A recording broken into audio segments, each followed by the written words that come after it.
Amis téléspectateurs, bonsoir et merci de rester fidèles à votre émission L'impôt et vous, le magazine d'information et de sensibilisation sur le civisme fiscal produit par la Direction générale des impôts.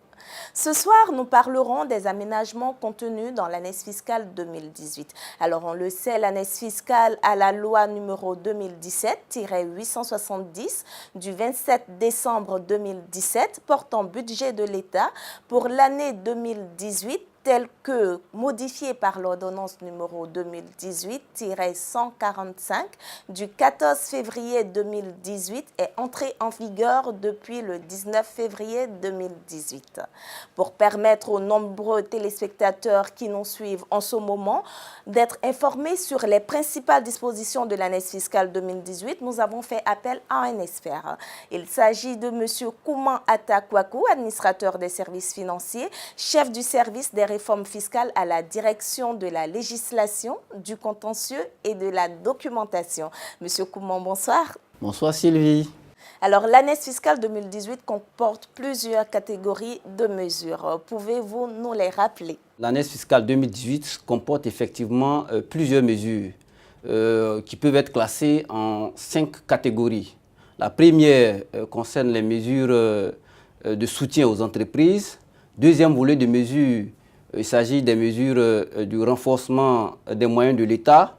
Ensuite, des mesures à caractère social. Nous avons 2 autres catégories de mesures, les mesures de renforcement du dispositif, de modernisation également de ce dispositif et les mesures d'ordre technique. D'accord, ce sont donc les 5 catégories de mesures de l'année fiscale 2018. Alors, quels sont les principaux aménagements apportés à l'année fiscale 2018 après les différentes rencontres avec les organisations du secteur privé? Il y a eu des concertations avec les principales organisations professionnelles du secteur privé en vue d'aboutir à l'ordonnance numéro 2018-145 du 14 février 2018 qui est entrée en vigueur, comme vous l'avez dit tantôt, le lundi 19 février 2018.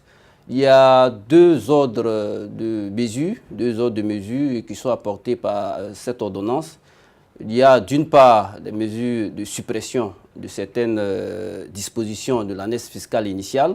Ensuite, nous avons des mesures d'aménagement de certaines de ces dispositions de la dite année fiscale 2018. Monsieur Kouman, vous avez dit tout à l'heure qu'il y a eu 2 grands aménagements en ce qui concerne l'année fiscale 2018. Pouvez-vous être plus explicite? Les aménagements ou les modifications qui ont été apportées sont de 2 ordres. Il y a eu des mesures de suppression de certaines dispositions de l'année fiscale 2018 initiale. Au titre de ces mesures de suppression, on peut citer, entre autres, l'institution de la taxe sur les transferts d'argent, qui était l'article 38 de l'année fiscale initiale. Cette disposition a été supprimée. Il y a également le relèvement du niveau de l'impôt minimum forfaitaire. Cette disposition a également été supprimée. Et une réforme majeure, c'était la suppression du régime du réel simplifié d'imposition. Cette disposition également a été supprimée. Et donc, ce sont quelques-unes des mesures qui ont été supprimées. Et en ce qui concerne les aménagements? Il y a eu plusieurs mesures de l'année fiscale qui ont été aménagées. On peut citer, entre autres, l'article 42 qui portait sur l'institution d'une taxe sur la vente de bois en grumes. Cette mesure a subi des aménagements pour reporter la charge de la taxe non plus sur les industriels, mais désormais sur les exploitants forestiers. Il y a aussi, au titre des mesures d'aménagement, le niveau de taxation des boissons et des tabacs. Les taux initialement retenus ont été revus à la baisse. Ainsi, en ce qui concerne les tabacs, le niveau de taxation qui était à 38% a été ramené à 36%. S'agissant des boissons, il y a les bières et cidres dont le taux était passé de 15% à 25%. Il y a eu, à la suite des aménagements apportés par l'ordonnance, un rehaussement de 2 points. Donc, le nouveau niveau de taxation est donc de 17%. Concrètement, M. Kouman, qu'est-ce qui est prévu pour le volet social parce que nous n'en avons pas entendu parler? Il faut savoir que l'État est soucieux du bien-être de ses populations. Dans ce sens, chaque année, l'année fiscale comporte des mesures à caractère social. L'année fiscale 2018 ne déroge pas à cette règle.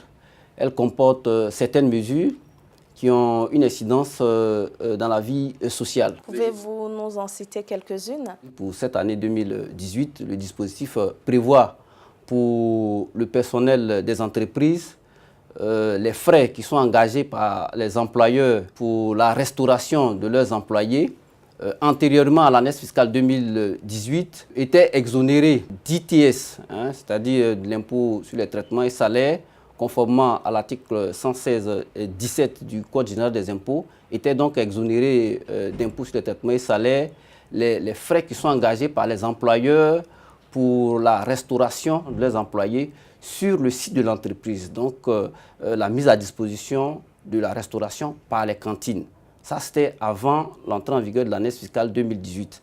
Mais pour cette année, il est étendu aux entreprises qui ont recours à des entreprises tierces, à des prestataires extérieurs pour fournir la restauration à leurs employés. Il est donc étendu à ces entreprises-là le bénéfice de l'exonération en matière d'ITS. Donc, si une entreprise qui ne dispose pas de cantine en son sein a recours au service d'une entreprise extérieure, elle peut bénéficier également de l'exonération d'impôts sur les traitements et salaires par employé 30 000 francs et par mois.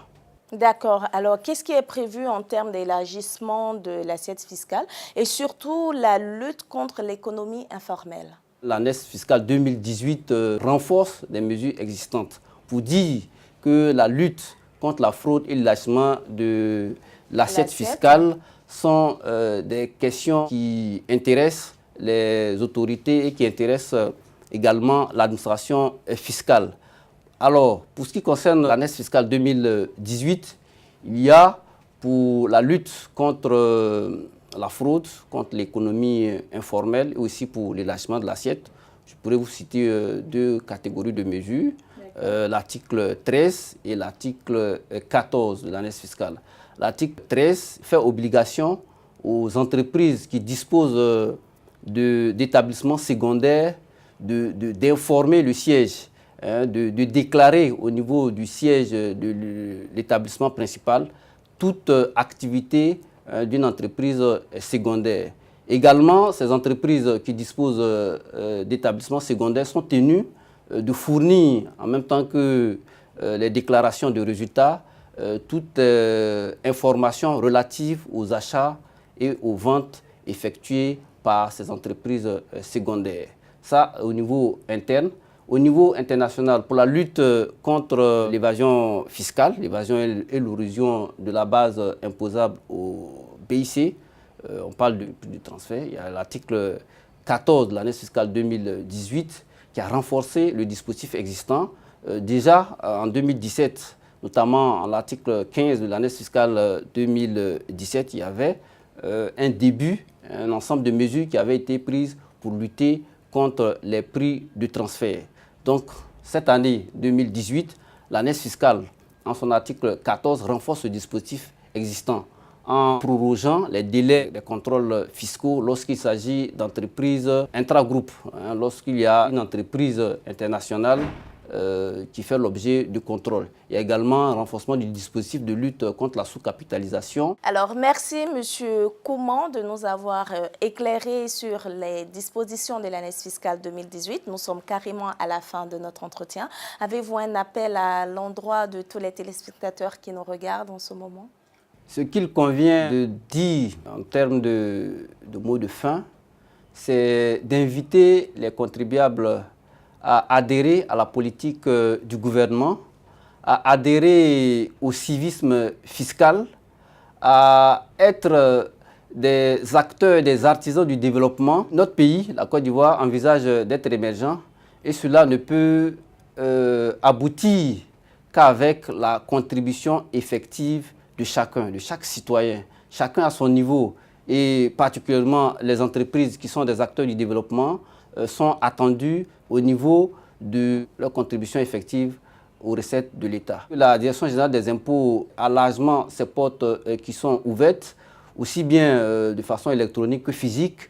Les contribuables peuvent visiter notre administration. La direction de la législation, du contentieux et de la documentation qui est située à la tour E, 11e étage, est disposée à apporter tout ce qui est éclairage et également tout ce qui a comme mesure de faveur qui souvent sont peu connues des contribuables. Merci donc et nous attendons les contribuables afin d'approfondir les informations et renseignements qu'ils voudront bien solliciter. Merci. Merci à vous, M. Kouman. Amis téléspectateurs, nous sommes à la fin de notre entretien. Je vous rappelle que nous étions avec M. Kouman Atta Kwaku, administrateur des services financiers, chef du service des réformes fiscales à la direction de la législation, du contentieux et de la documentation, avec qui nous avons parlé des aménagements contenus dans l'année fiscale 2018. Alors, chers téléspectateurs, chers clients contribuables, si vous avez des questions à nous poser, vous pouvez venir à la tour E, comme notre expert du jour l'a dit, ou visiter le site de la Direction générale des impôts qui est www.dgi.gouv.ci. Nous, on se retrouve la semaine prochaine à la même heure. Ensemble, cultivons le civisme fiscal. Bonsoir. Ensemble, cultivons le civisme fiscal.